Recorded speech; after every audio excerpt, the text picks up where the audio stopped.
Hey guys, what's up? So today I'm going to show you how we can compute this limit up here using the derivative of natural log, okay? Now this is a pretty cool technique and it is a very helpful way in which you can use derivatives to compute limits without using L'Hopital's rule, okay? So let me show you. Now to compute this limit, I'm going to define it to be equal to y, okay? So we have a variable that we can play with.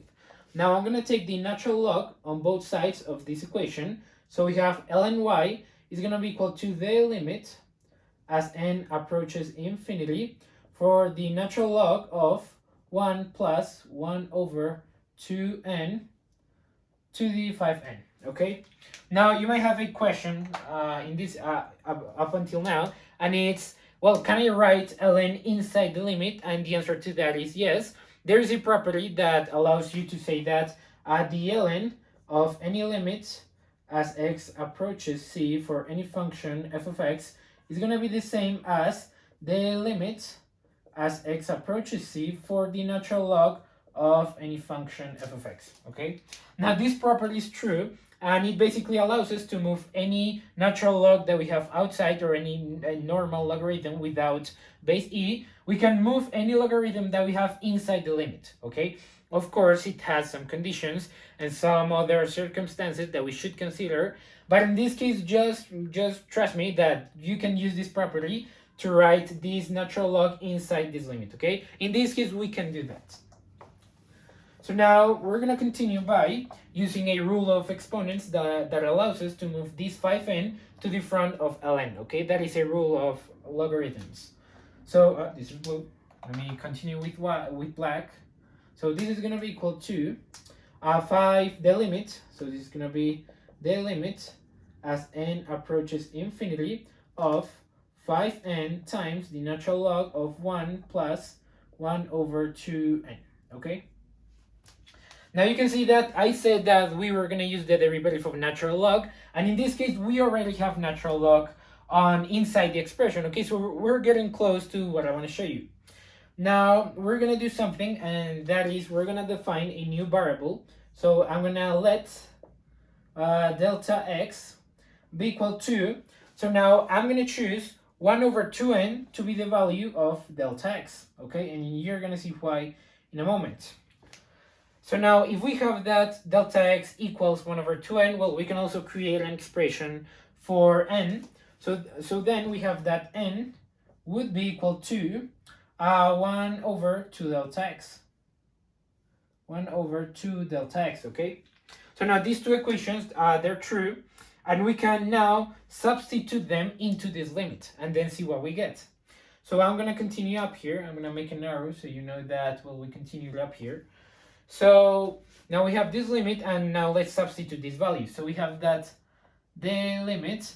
Now what about n approaches infinity? Well, if we're gonna write this expression in terms of delta x, we need to know what happens as n approaches infinity for delta x. You can see that as n approaches infinity, delta x approaches 0, okay? So now it would be an equivalent idea to say that as n approaches infinity, delta x approaches 0. And therefore, well, instead of writing n approaches infinity, we can say delta x approaches 0, okay? We can write this under the limit sign. So now let's continue. Now 5n, well, we know how much n is. We know n equals this value. So we have 5 over 2. So this would be 5 over 2. And let me actually make that bigger. I'm starting to write small. No. So let's do this. Yeah. So we have 5 over 2 times, this would be n. Yeah. So 1 over delta x. 1 over delta x times the natural log of this expression. So we have times the natural log of 1 plus delta x, okay? Which we defined it to be 1 over 2n. Nice. So now, well, what can we do now? There is something pretty nice, and is that since this is a coefficient and it doesn't involve delta x, this value is not going to be moving in the expression in the limit, so we can take it outside because it's not going to change anything that we have.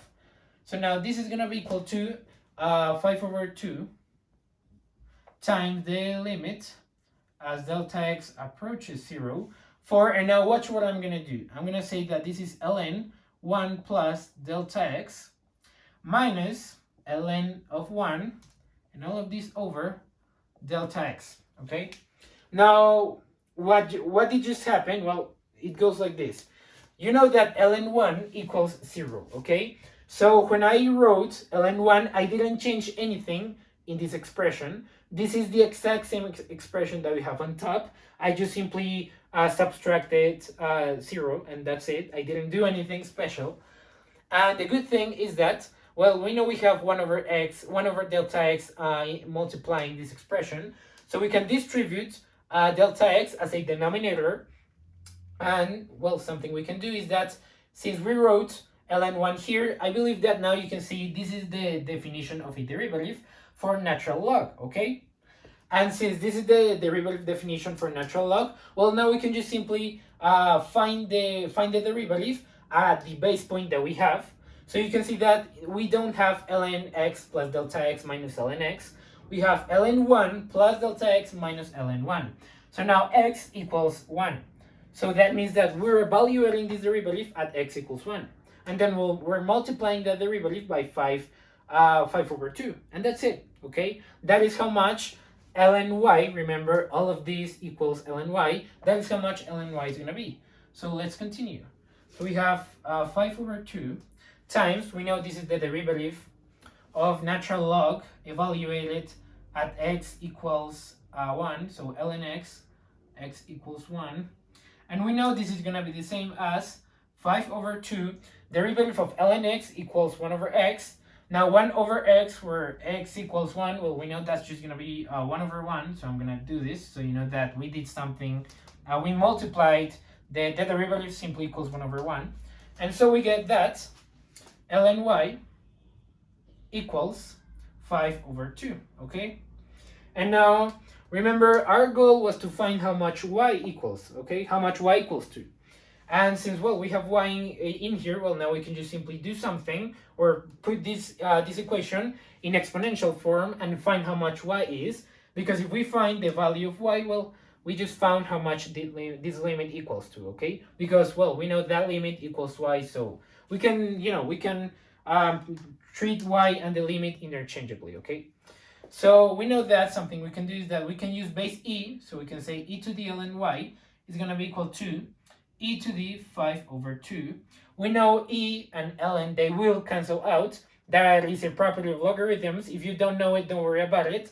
But just know that e and ln, they cancel out. And you get y equals e to the 5 over 2, okay? Which would be the same as if you wrote the square root of, actually we could do it like this. We know 5 over 2 is going to be 2 plus 1/2. So this would be e squared times 1/2, you would be square root e, okay?